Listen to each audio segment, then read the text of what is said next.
who accidentally participated in a voodoo ritual as a child, and this, of course, influenced his compositions later on as a composer. Well, today I want to tell you about a Cuban guitarist and composer by the name of Leo Brouwer. Leo was born in Havana in 1939 into a very musical family. Now, his father was not a professional musician, but he loved playing guitar, and so Leo heard music all the time in his house. On his mother's side, he had a connection to one of Cuba's greatest composers, Ernesto Lacuna, who was world famous and known for Cuban rhythms, romantic piano traditions, accessible, expressive melodies. His music is beautiful, and I'll do a video on him sometime. As a child, he didn't just jump into lessons. He wasn't formally trained. He was focused on listening, and he heard music everywhere. He heard it on the radio, heard it on the streets, he heard it at home, and all that definitely influenced him. At the age of 12 or 13, he picked up a guitar and he taught himself. No formal lessons, but this was actually perhaps a good thing because there was nothing boxing him in. There was no one telling him what he could or couldn't do. He developed a personal relationship with this music. It wasn't something that he had to follow. It was something that he was discovering. As a kid, somehow he wandered into an Afro-Cuban voodoo ritual, and he was offered something to drink and took it, and then hallucinated.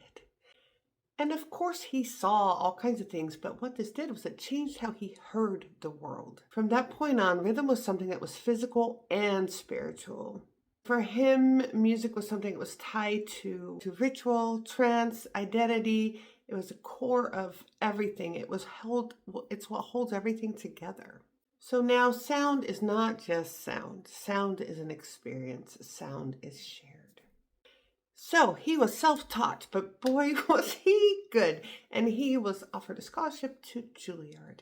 And he did. He went to Juilliard, and then he went to Hart School of Music, where he was learning formal ways. He was learning, of course, composition and guitar. He was learning notation and all that. But in no way did he abandon his roots. In fact, he actually expanded them. At Juilliard, he was surrounded by modern composers that were experimenting with new music. New sounds, unconventional notation, with this idea of texture over melody. And he thought, what if I take this and combine it with the Cuban rhythms that I know so well? And this absorbing of what's going on musically around him and helping create that in his own way is really what makes him so phenomenal, because over his lifespan, you can put him in 3 different musical genres. So the first one that he really experiments with and really composes in is what many think of as his Cuban identity phase. Many of his early works are filled with these Afro-Cuban rhythms with this dance-like energy. Very clear ties to his cultural heritage. This music is exciting and fun. This is him connecting to his identity. And then he shifts dramatically into this avant-garde exploration.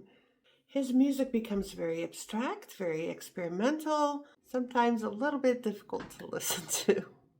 This is influenced by European modernism, and he explores sound textures, but also silence, and these extended techniques. He's definitely dealing with intellectual curiosity and pushing his boundaries. Then later in life, he kind of blends everything together into a new, minimalized and synthesized style. This is, again, a complete different genre, one could say. It's simpler structures, repetition, and emotional clarity. This feels like a balance between mind, culture, and emotion. He did not confine himself to composing just for big stages. He wrote and scored music for over 60 films.